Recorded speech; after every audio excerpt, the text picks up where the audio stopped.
Good evening दोस्तों। आज है 12 जनवरी और 12 जनवरी का आज हम लोग करंट अफेयर्स देखेंगे।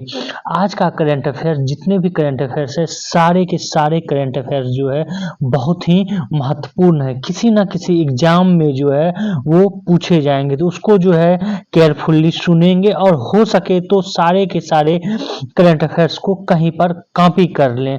तो स्टार्ट करते हैं। तो पहला करंट अफेयर्स है, आज 12 जनवरी को नेशनल यूथ डे, राष्ट्रीय युवा दिवस है। राष्ट्रीय युवा दिवस जो है ये विवेकानंद के जन्म दिवस पर जो है मनाया जाता है। ये जो है मनाया जा रहा है 1984 से।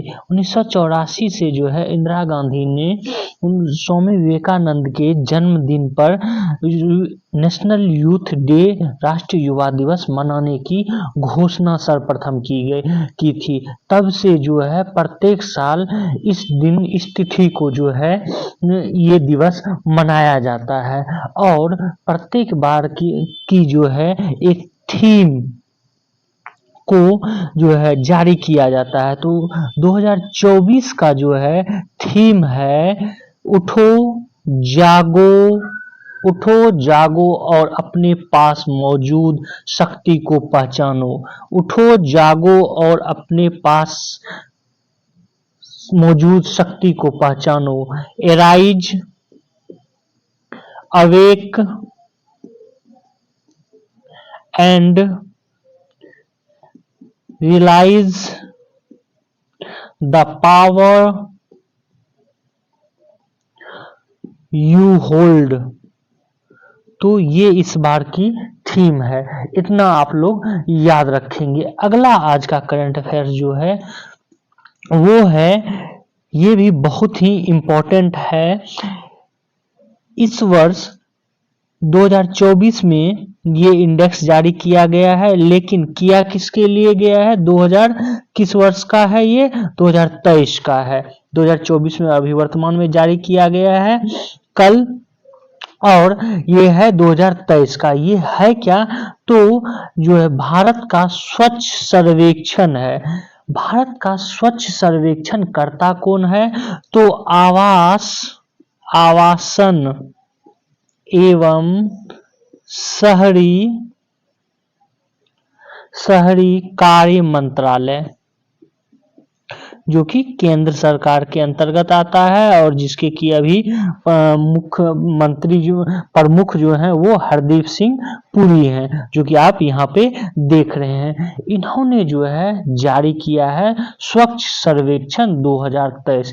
इस स्वच्छ सर्वेक्षण 2023 में जो है इंदौर और सूरत को प्रथम स्थान जो है प्राप्त हुआ है। दोनों को संयुक्त रूप से इंदौर और सूरत को प्रथम स्थान प्राप्त हुआ है। किसमें? तो शहर में, 10 लाख की जनसंख्या से ऊपर वाले शहर में, ये भी याद रखेंगे। वहीं जब हम राज्य की बात करते हैं तो राज्य में जो है महाराष्ट्र प्रथम स्थान पे है। राज्य में महाराष्ट्र प्रथम स्थान है। वहीं पर जब हम अपने पड़ोसी राज्य यूपी की बात करें तो वो जो है 9वें स्थान पर है, और बिहार की बात करें तो बिहार 15वें स्थान पे जो है स्वच्छता सर्वेक्षण में। यहाँ पर हम कुछ और राष्ट्र महाराष्ट्र के बारे में जान लें। जैसे महाराष्ट्र प्रथम, मध्य प्रदेश द्वितीय और छत्तीसगढ़ तृतीय स्थान पे, उड़ीसा चौथा, तो उसके बाद तेलंगाना, आंध्र प्रदेश, पंजाब, गुजरात, उत्तर प्रदेश, तमिलनाडु, सिक्किम, कर्नाटक, गोवा, हरियाणा, उसके बाद बिहार अपना जो है 15वें स्थान पर आता है। वहीं जब हम गंगा तट पर अवस्थित शहर की बात करते हैं तो उसमें जो है वाराणसी पहले स्थान पर आता है, दूसरे स्थान पर प्रयागराज आता है। वहीं जब हम छोटे शहरों की बात करें तो उसमें महाराष्ट्र का सासवड, ये जो है शहर ये आता है पहले स्थान पर। ये भी आप लोग याद रखेंगे।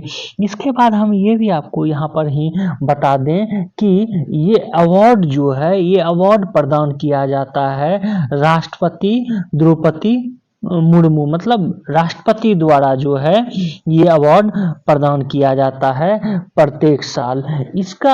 अगर हम इसकी बात करें तो इसको जो है इसलिए ये किया गया था, प्रारंभ किया गया था कि हम जो है पूरे भारत को किस प्रकार स्वच्छ बनाएं, उसकी एक पहल के रूप में।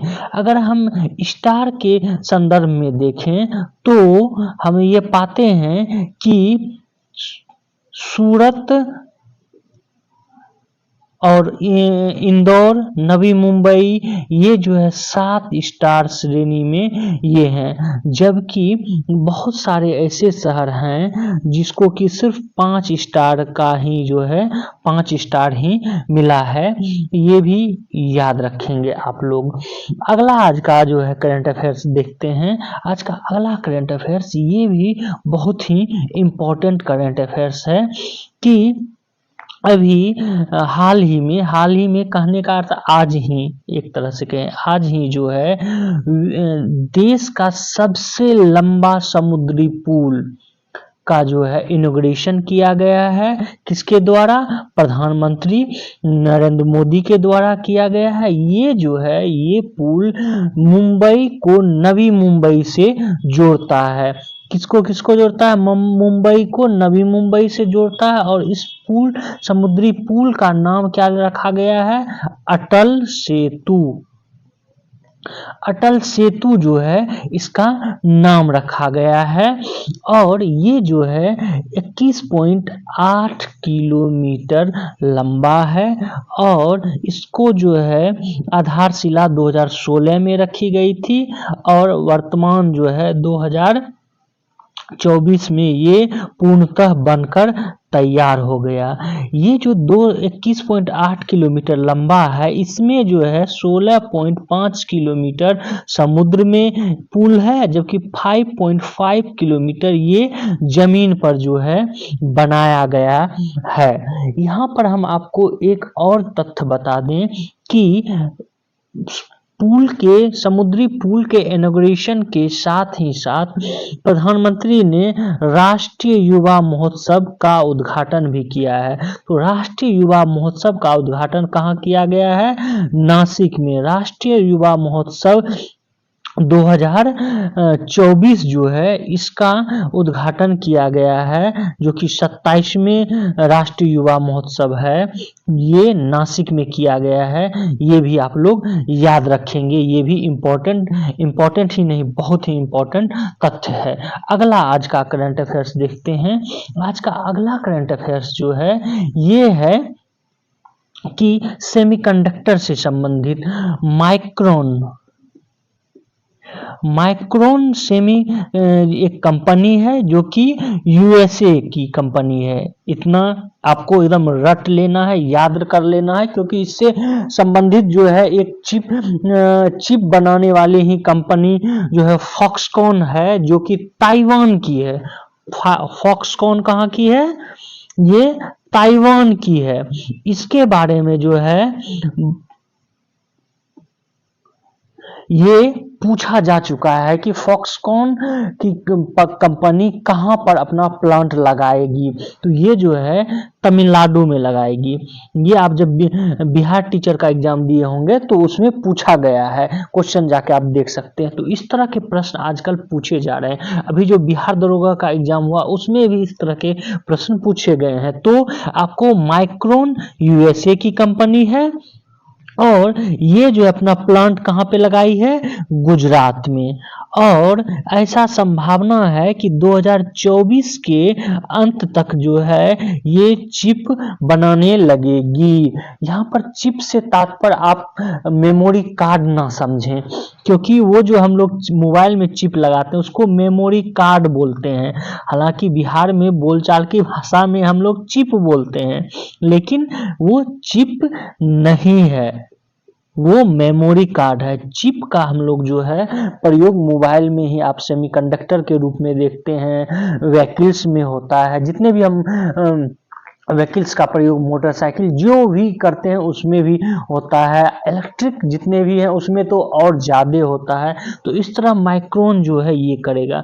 वहीं पर टाटा समूह माइक्रोन कहाँ पे करेगा? गुजरात का, गुजरात का एक जगह है सानंद, ये आप लोग देख लेंगे, ये भी याद रखेंगे कि गुजरात का जो है जगह है सानंद, वहां पर जो है माइक्रोन प्लांट लगाई है और वहां पे चिप बनाई। वहीं टाटा समूह जो है गुजरात के ही धोलेरा में प्लांट लगाई है और ये भी जो है 2024 लास्ट या 2025 में जो है वहां पर चिप बनाने लगेगी। तो इतना याद रखना है। अगला आज का करंट अफेयर्स देखते हैं। आज का अगला करंट अफेयर्स है कि ग्रीन हाइड्रोजन के लिए जो है 9 कंपनियों को चयन किया गया है। आपको बता दें कि अब जो है विश्व में हाइड्रोजन से संबंधित ईंधन को जो है बढ़ावा दिया जा रहा है, क्योंकि हाइड्रोजन से संबंधित कोई भी ईंधन जो है वो कार्बन न्यूट्रल है, उसमें कार्बन का उत्सर्जन बहुत ही कम होता है या कहें नहीं ही होता है। तो ये इसमें भी कोई अतिशयोक्ति नहीं होगी। तो हाइड्रोजन से संबंधित फ्यूल को बढ़ावा दिया जा रहा है। आपको पहले भी हम बता चुके हैं कि हाइड्रोजन से संबंधित पहला रेलगाड़ी जो है, रेलगाड़ी ये जर्मनी में चलाया गया है। जैसे हम लोग अभी इलेक्ट्रिक से चलने वाली रेलगाड़ी देखते हैं, उसके बाद डीजल से चलने वाली रेलगाड़ी देखते हैं, लेकिन ये हाइड्रोजन से चल रही है। तो अब भारत में भी हाइड्रोजन ऊर्जा को बढ़ावा देने के लिए ग्रीन हाइड्रोजन के लिए 9 कंपनियों को जो है का चयन किया गया। उसमें प्रमुख कंपनियों में नाम आता है Reliance green hydrogen, green chemical, इसमें क्लीनटेक सॉल्यूशन, ये प्रमुख जो है कंपनी है। इसका भी आप लोग जो है नाम याद रखेंगे। आज का अगला करंट अफेयर्स देखते हैं।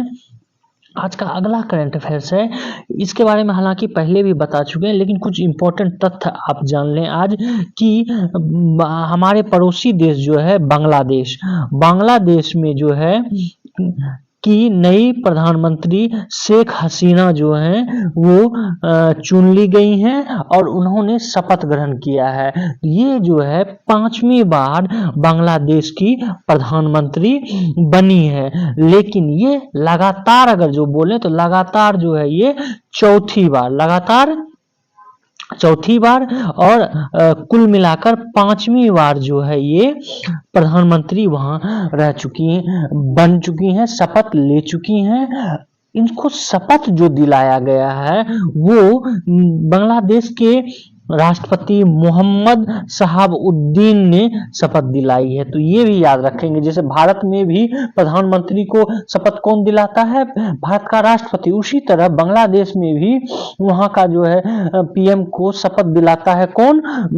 राष्ट्रपति। तो वहां के राष्ट्रपति का नाम क्या है? मोहम्मद शहाबुद्दीन। ये भी आप लोग याद रखेंगे। यहाँ पर एक इंपॉर्टेंट तथ्य ये भी बता दें, ये तो 5वीं बार बन रही है, लेकिन जब से बांग्लादेश की स्थापना हुई है तब से ये वहां की जो है 12वीं पीएम है। ये भी याद रखेंगे। कौन किस नंबर की पीएम है? 12वीं पीएम है। और वहां में संसद में कितने संसद सदस्य हैं? 300 है, जिसमें कि 223 सीट जो है वो जीतकर आई हुई है। साथ ही ये भी बता दें कि ये दुनिया की जो है सबसे लंबे समय तक सेवा करने वाली महिला शासिकाओं में से एक है। साथ ही इन्होंने जो है अब कुछ मंत्रियों को भी जो है नियुक्ति की है। उनमें 25 मंत्री और 11 राज्य मंत्रियों की नियुक्ति जो है इन्होंने किया है। तो अगला आज का आप करंट अफेयर्स देखते हैं। आज का अगला करंट अफेयर्स है आयात से संबंधित। जो भारत विदेशों से सामग्री आयात करता है वो कौन कौन सा देश है, जिससे कि कितना परसेंटेज वाइज आयात करता है, वो एक इंडेक्स जारी किया गया है। तो हम उसको देख लें। और ये जो है ना बहुत VVI है, इससे संबंधित बहुत बार पूछा जा चुका है इकोनॉमिक्स में और आगे भी जो है पूछा जाएगा। तो भारत सबसे ज्यादा जो है आयात किससे करता है? चीन से। तो चीन से पहला स्थान है जो कि 15.36% है। उसके बाद दूसरे स्थान पर रूस है, तीसरे स्थान पर यूएई है, चौथे स्थान पे जो है अमेरिका है और पांचवें स्थान पे जो है सऊदी अरब है। तो पहला स्थान तो आप पक्का याद रखेंगे, उसके बाद रूस, यूएई ये है। जबकि हम जब निर्यात करते हैं, हालांकि इसका नया डाटा आएगा, निर्यात जो है हम अभी सबसे ज्यादा यूएसए को कर रहे हैं, ठीक है। तो ये भी आप लोग याद रखेंगे। अगला आज का करंट अफेयर्स देखते हैं। आज का अगला करंट अफेयर्स है कि इस साल दुनिया भर में जो है बेरोजगारी बढ़ेगी, मतलब 2024 में जो है बेरोजगारी बढ़ेगी। ये किसका कहना है? तो ये संयुक्त राष्ट्र का जो है कहना है कि दुनिया भर में जो है क्या होगी, बेरोजगारी जो है वो बढ़ेगी। और साथ ही यहाँ पर एक इम्पोर्टेंट तथ्य हम आपको बता दें कि अंतर्राष्ट्रीय श्रम संगठन, इंटरनेशनल लेबर ऑर्गेनाइजेशन, इन्होंने कहा है कि बेरोजगारी दर जो है 5.1 से बढ़कर इस साल 5.2 हो जाएगा। जबकि 2022 की अगर जो देखें, बेरोजगारी दर 2022 में 5.3% थी, वहीं 2023 में जो है 5.1% थी और जो है 2024 में 5.2% जो है रहेगी। ये आईएलओ, अंतर्राष्ट्रीय श्रम संगठन का जो है कहना है। बेरोजगारी दर बढ़ेगी। बेरोजगारी दर बढ़ने का जो है ये भी मुद्दा है कि वैश्विक रूप से जो है क्या हो रहा है कि जीडीपी में जो है कमी आ रही है। हालांकि भारत की जीडीपी बढ़ रही है, लेकिन अगर जो विश्व स्तर पर देखें तो वहाँ की जीडीपी जो है कम हो रही है। ये सब भी मुद्दे हैं। अगला आज का, हाँ ये भी यहाँ पे एक इम्पोर्टेंट तथ्य बता दें कि इसमें जो है चीन, रूस, मेक्सिको, ये सब में जो है हालांकि वेतन के मामले में अगर देखें तो वो पॉजिटिव है, लेकिन वहीं पर ब्राजील, इटली, इंडोनेशिया, इस सब में जो है गिरावट देखा गया है। ये भी रिपोर्ट में सामने आया है। अगला आज का करंट अफेयर्स देखते हैं। आज का अगला करंट अफेयर्स जो है, हालांकि इसके बारे में आगे भी चर्चा होगी, लेकिन यहाँ पे बता दें कि जो है शनिवार को ताइवान में जो है क्या होगा, चुनाव होगा। किस चीज का चुनाव होगा? तो राष्ट्रपति पद का चुनाव होगा। और राष्ट्रपति पद राष्ट्रपति पद के चुनाव में जो है इस बार 3 लोग जो हैं भाग ले रहे हैं। और कौन विजित होता है ये तो कल चुनाव जब होगा उसके बाद पता चलेगा, लेकिन ये तीनों व्यक्ति प्रमुख पहले भी रह चुके हैं। तो ये कौन कौन है?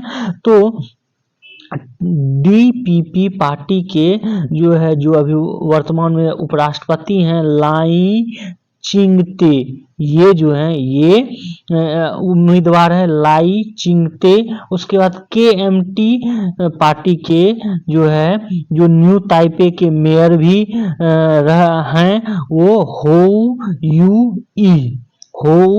यूई। और वहीं जो है टीपीपी से पूर्व मेयर वेन जे, ये भी जो है राष्ट्रपति के दौर में है। तो ये 3 लोग जो हैं राष्ट्रपति के उम्मीदवार के रूप में हैं। और कौन जो है विजित होता है ये आगे आपको जब सूचना मिलती है तो आपको हम बताएंगे। अगला, लेकिन ये तीनों का नाम अभी याद रखेंगे, खास करके ये कि केएमटी से न्यू ताइपे के जो है मेयर अभी हो यूई हैं। ये भी क्योंकि इस तरह के बड़े शहर के मेयर का नाम भी अभी क्या हो रहा है कि पूछ लिया जा रहा है। अगला जो है, अगला करंट अफेयर्स है अंग्रेजी में, जिसके बारे में कि हम हिंदी में भी जो है आपको बता चुके हैं कि आवासन एवं शहरी कार्य मंत्री जो है उन्होंने एक सर्वेक्षण, स्वच्छ सर्वेक्षण 2023 जारी किया, जिसमें कि इंदौर और सूरत को जो है प्रथम स्थान मिला। इंदौर कहाँ है? मध्य प्रदेश में। सूरत कहाँ है? गुजरात में। तो इसको प्रथम स्थान मिला। वहीं पर जो है जब स्टेट की बात करते हैं तो महाराष्ट्र जो है प्रथम स्थान पर, वहीं मध्य प्रदेश सेकंड और छत्तीसगढ़ जो है थर्ड स्थान पर। और बिहार का स्थान कौन सा था? 15वां। और यूपी का स्थान कौन सा था? 9वां। तो ये भी आप लोग साथ में याद रखेंगे। तो ये जो है ये स्वच्छ सर्वेक्षण जारी किया गया है, जिसमें कि शहर और स्टेट को जो है स्वच्छता में एक रैंकिंग दी गई है। तो आप जो है हालांकि हिंदी में डिटेल्स बताएं, तो इसको इंग्लिश में जो आप लोग एक बार पॉज करके पढ़ लेंगे। अगला आज का करंट अफेयर्स है कि भारत में जो है सबसे लंबा सेतु अटल सेतु को जो है प्रारंभ कर दिया गया है। आज ही नरेंद्र मोदी ने इनका उद्घाटन किया हुआ है। तो ये जो है समुद्री सेतु सबसे लंबा समुद्री सेतु है भारत का, और इसकी लंबाई जो 21.8 किलोमीटर है।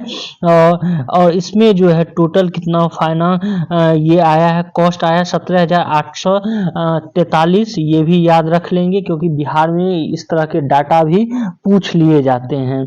और इसके बारे में कुछ तथ्य बता दें जो कि हिंदी में नहीं बताए हैं। इसके बारे में प्रपोजल जो है 1963 में ही दिया गया था, और जो है वहाँ पर प्लानिंग किस प्रकार जो इस रीजन में इस सेतु को बनाया जाए, पुल को बनाया जाए, ये किया गया था। और 2006 में फर्स्ट प्लान किया गया। उसके बाद 2015 में जो है इसको ग्रीन क्लियरेंस मिला, क्योंकि आप जब कहीं पे कुछ बनाते हैं तो एनजीटी जो है नेशनल ग्रीन ट्रिब्यूनल, इससे भी हमको जो है सहमति लेना पड़ता है कि हम पेड़ पौधे काटेंगे तो उससे क्या घाटा होगा, और पेड़ पौधे काटेंगे तो फिर लगाएंगे। इन सब मुद्दों से संबंधित जो है एनजीटी से भी ये अप्रूवल लिया जाता है। तो हम ग्रीन क्लियरेंस कब मिला? 2015 में, और 2016 में जो है इस पर काम चालू हुआ, और जो है दिसंबर 2023 में ये कंप्लीट हुआ। और इसको जो है MTHL जो है ये इसने इसका निर्माण किया है। ये भी आपको याद रखेंगे। यहाँ पे कुछ छोटा सा तथ्य आपको बता दें कि इस पुल से होगा क्या। इस पुल से पहले क्या हो रहा था, मुंबई से नवी मुंबई तक जाने में जो है करीब 2 घंटा जो है 2 घंटे 2 आवर्स जो है टाइम ले लेता था। अब जो है 15 से 20 मिनट ही जो है लगेगा जाने में। और इससे क्या होगा, करीब जो है 10 लीटर जो है ये फ्यूल भी बचेगा। ठीक है। और इस पुल पर करीब जो है कहा जा रहा है कि 70,000 व्हीकल्स डेली इस पर जो है चलेंगे। हालांकि इस तरह का फैक्ट्स जो है ज़्यादा जरूरी नहीं है, लेकिन ये जो है इससे टाइमिंग का बचत होगा। तो जब आप मेन किसी में बीपीएससी में लिखेंगे तो उसमें काम दे देगा। तो ये था करंट अफेयर्स। अगला आज का करंट अफेयर्स देखते हैं। आज का अगला करंट अफेयर्स है, ये बहुत ही इम्पोर्टेंट है। इससे जो है प्रश्न पूछे जाते हैं अक्सर। तो ये है हिलने पासपोर्ट से संबंधित। हिलने पासपोर्ट जो है ये जारी किया गया है, और इसमें जो है भारत का रैंकिंग इस बार 80वां है। 80वां है। इसका मतलब ये है कि भारत जो है अब भारत के नागरिक करीब 62 कंट्रीज में, देशों में विदाउट वीजा, बिना वीजा के जो है वो जा सकते हैं। ये इसका अर्थ हुआ। 81वां रैंक हुआ। और इसका अर्थ ये भी निकलता है, जब ये पासपोर्ट की कैपेसिटी कितनी है रैंक से पता चलता है। 80वां रैंक से पता चला कि इसकी कैपेसिटी कितनी है। तो इंडिया के संदर्भ में देखें तो ये 62 कंट्री घूम सकते हैं। और यहाँ पे एक तथ्य आपको बता दें कि भारत जो है 2017 में इसका पोजीशन 87वां था, वहीं 2018 में 81वां आया और 2019-20 में जो है 82वां था, 2021 में 90 और 2022 में 83 और 2023 में जो है 84 था। अभी वर्तमान में जो है कितना हो गया है, इसका 80वां पोजीशन में आ गया है इंडेक्स में। फर्स्ट पोजीशन पे जो है कौन है, France, Germany, Italy, Japan, Singapore और स्पेन, ये जो हैं देश हैं, ये फर्स्ट पोजीशन पे हैं। तो अब जब फर्स्ट पोजीशन पे France, Germany, Italy, Japan, Singapore और स्पेन है, इसके नागरिक जो हैं 194 देशों का जो है बिना वीजा का जो है ट्रैवल कर सकते हैं, 194 देश का। वहीं पर दूसरे स्थान पे हम देखते हैं फिनलैंड, साउथ कोरिया और स्वीडन है। तो फिनलैंड, साउथ कोरिया, स्वीडन, इन लोगों के नागरिक जो हैं, इन देशों के नागरिक 193 देशों में जो है फ्री एक्सेस वीजा, बिना वीजा के जो है जा सकते हैं, ट्रैवल कर सकते हैं, इसका ये अर्थ हुआ। यहाँ पे ये भी बता दें कि आपको हिनले पासपोर्ट इंडेक्स जो है ये 2006 से हिनले पासपोर्ट इंडेक्स जो है ये 2006 से जारी किया जाता है। इसको जारी कौन करता है, तो हिनले एंड पार्टनर्स के द्वारा जारी किया जाता है। और ये जारी बेसिस किस बेसिस पे किया जाता है, तो इंटरनेशनल एयर ट्रांसपोर्ट अथॉरिटी एक है, इंटरनेशनल जितने भी हवाई यात्रा होती है उसका डाटा रखता है इंटरनेशनल एयर ट्रांसपोर्ट अथॉरिटी, और यही से जो है ये वर्ल्ड वाइड डाटा जो है प्रोवाइड करती है। उसी को बेस बनाकर जो है हिनले पासपोर्ट इंडेक्स जारी किया जाता है। तो ये आपको याद रखना है। आज का करंट अफेयर्स बस इतना ही था। हमारे इस वीडियो को आप लोग जो है लाइक करें, शेयर करें, सब्सक्राइब करें और बेल आइकन को जो है जरूर दबा लें। Thank you for watching this video.